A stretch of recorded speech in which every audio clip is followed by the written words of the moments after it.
Assalomu alaykum barchaga. Bizni uzoq yaqindan kuzatib turgan aka-ukalar, obunachilar. Mana yana yangi bir obyektimizni boshladik. Tomga penalonboz quyish jarayoni. Hozirgi obyektimiz Andijonda bo'ldi, buloq boshida. Bu joyimizga ham hozir 10 sm qilib quyib ketyapmiz bir voshdan. Mana ko'rib turganlaringiz bu tarafimizni quyib bo'ldik.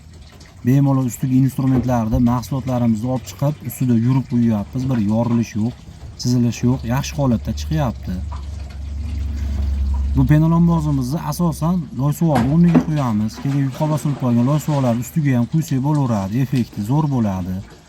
Keyin loysuvoqqa solishtiradigan bo'lsak, afzalliklari juda ko'p. Masalan, birinchi o'rinda vazni yengil bo'ladi. Loysuvoqdan 2 barobar yengil bo'ladi. Keyin loysuvoqda yorilib ketmaydi. Shunday qo'yamiz, shunday holatda qoladi. Keyin izolyatsiyani ham zo'r ushaveradi. Yozgi kunlarida quyosh nurlarini bir tomda shipirda issiqlarni uyga ichiga kirgizmaydi. Uyda salqin holatda bo'ladi. Qish kunida bo'lsa, uyda haroratini bir xil ushaveradi. Tomdan issiqlik chiqib ketmaydi. Mana ko'rib turganlaringiz bu joyimizga vassali shlipovkalarning ustiga o'zini materiali bor. Materialni shunday solamiz, ustidan bir voshdan quyib ketaveramiz.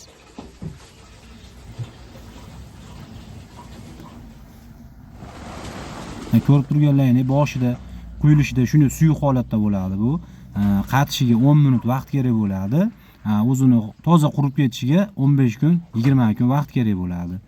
Biz buni quyganimizdan keyin ertasidan bemalol polini, pataloyini qisiz bo'laveradi. Daji bir xil joylarga quyamiz, bir tomonlama bo'ladi tom. Odam sig'maydi. O'shani ham to'sin tasha, vassa tasha berishadi. Ustidan shuni quyib beramiz. Ertasidan ustalari tomni yopaveradi.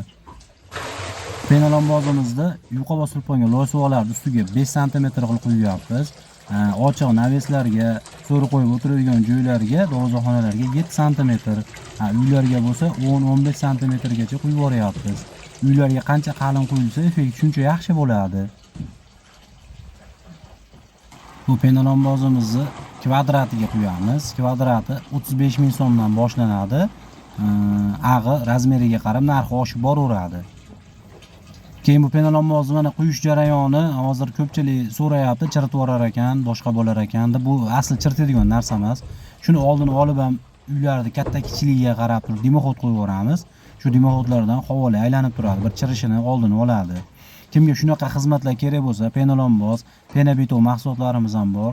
Shunaqa xizmatlar kerak bo'lsa, ekrandagi nomerlarga aloqaga chiqaverasizlar. Xizmatimiz O'zbekiston bo'ylab qo'ldan kelgancha chiroyli, mustahkam, sifatli qilib quyib beramiz.